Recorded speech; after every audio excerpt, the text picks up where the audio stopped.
Live from Santa Barbara, welcome to Compassionate Connection. I'm your hostess, Gigi Amour, and the purpose of our show is to share with you how to connect compassionately within ourselves and others when we choose to gain the knowledge of this language of compassion, the language of life, of peace. It's called many things, but it is a way of that interaction of connecting from a heart level where everyone can get their needs met. And with this, you can enrich and transform your life and your relationships. Now, with that being said, I'd like to reflect for a second here on the founder of this language of life, Dr. Marshall Rosenberg. And here he is. He has right now at least 45 countries and 25 various languages and growing strong in the world. We so desperately need this way of communicating where everyone can enjoy and get their needs met. Now, tonight I'm really excited. We have a very special guest back with us, Mary Raymakers here. And thank you for joining us, Mary. I love being on your show, Gigi. For me, it's always a delight. It's just, you walk your talk, and it's just always wonderful. There we go. I think we're soul sisters. I know we are. Now, tonight we're going to focus on mining for gold. And of course, that is the journey within ourselves that is so very golden, where if we can treasure and really love ourselves, we have something to give to others as well, of course. Now, I'd like to tell you a little bit about Mary. She is the soul reviver, and she focuses on, of course, our heart energy, and she specializes in trauma release and, my goodness, you're a master of clearing blocks for success. You've been at this for at least 16 years that I know of, that you admit to, and you're spiritually based, and my goodness, you just bring everybody ultimate joy, that emotional healing that helps people on a permanent level. I know I've experienced it. You also do something that I think is fascinating, and that is helping souls cross over. Yes. That's huge. Huge. Yes. Well, with all these things, Mary, thank you for being with us. I know you have a lot to say and share with us, and I'm so excited. And once again, I know you're going to be traveling the globe doing your magical work on people. Yes. That's awesome. I love going around the world and making the world a better place. I like bringing people's souls back to life. I look around in our world today, and people are not living from their authentic self. It's very clear. You know, people are really masters of energy. You know, I do energy work. But the reality is, instantly when we meet somebody, we form an impression because you're energetically reading them. When you meet somebody and you can feel that they're light and buoyant and, you know, they've got that spark in their eye and they're just kind of got that glow going, that special something, that's light energy. Yes. We feel that. We all respond to that because we like to be around that. People like to be around people who are like that, because they make us feel good. And the bottom line is that you can help people to sustain that within themselves. Absolutely. So they have that to give. And you know what, Gigi? This is who people really are. You know, I hear some people say, oh, well, I'm just quiet, or I'm reserved, or I have a temper. And they act as if this is who they really are. And it is not true. It's just simply not true. That's why I love Marshall's work, because when you talk in authentic language, you'll find out I'm not grumpy. We think we are, because that's become a habit or a norm. So I want to share with people my story, because I like people to know I've walked where they've walked.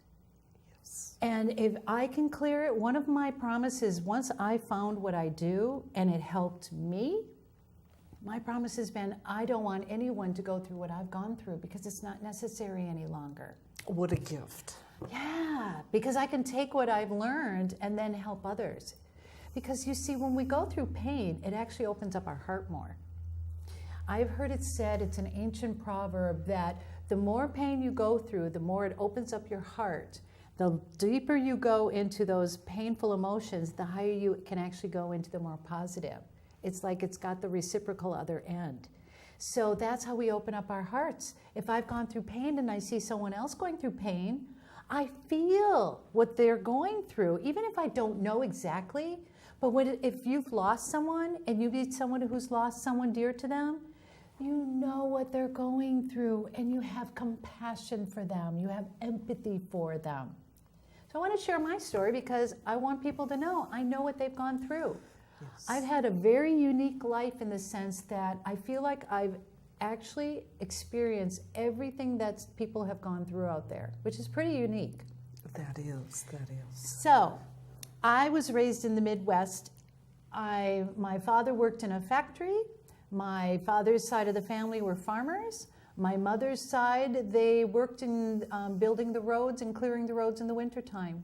Very salt of the earth people, humble people.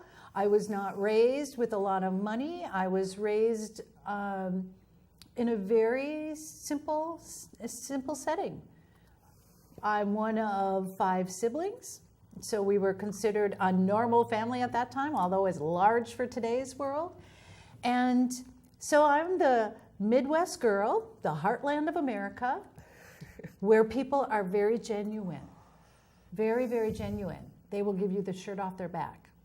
Now, let me tell you my story, though. This is the environment I'm raised in. This is how it is where I grew up. But my father was a mean tyrant. Now, looking back on my life now, because I've done so much work on myself and learned different things about how things work, my father was actually reacting out of his hurt and wounds from his parents. And this is how things generationally get passed along. So my story is I'm the second oldest, and my father was, a very mean tyrant. It was my way or the highway. If you were going to cry, I'm going to give you something to cry about. This is a dictatorship, not a democracy. I mean mean. He could say very mean-spirited things. And I can honestly say I hated my father. If my father would have died when I was growing up, I would have probably spit on his grave. I hated him. And all of my siblings hated him. So it wasn't like I got picked on, because some people, they're scapegoats, where one person is not treated well. My family, none of us kids got treated well. My father didn't treat my mother well. And this was the era where there wasn't divorce. And even if my mother considered leaving my father, she had no income. She had 5 kids. They didn't rent to women at that time who didn't have a job, much less 5 kids. It just was a disaster for that time. And it was horrible. Mean.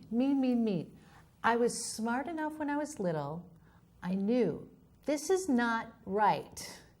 So I couldn't wait to leave home. So, and when my growing up years, I'm old enough that from the Midwest, what you did is you went to college. That's how you made a better life for yourself. You go to college. Now, I'm one of the few people in my family at that time, because most of my siblings have gone on for higher education, but at that time I was one of the only ones. So I'm going to go out and I'm going to make this happy life for myself, because going to college is going to do it. And I meet my college sweetheart, and we're going to get married, and we're going to live in the suburbs, soccer mom life. I'm going to be, the secondary income, because at that time, right before I graduated is when, I don't know if you remember this, Gigi, but it was the era of the DINK, dual income, no kids. Oh, perfect. So right before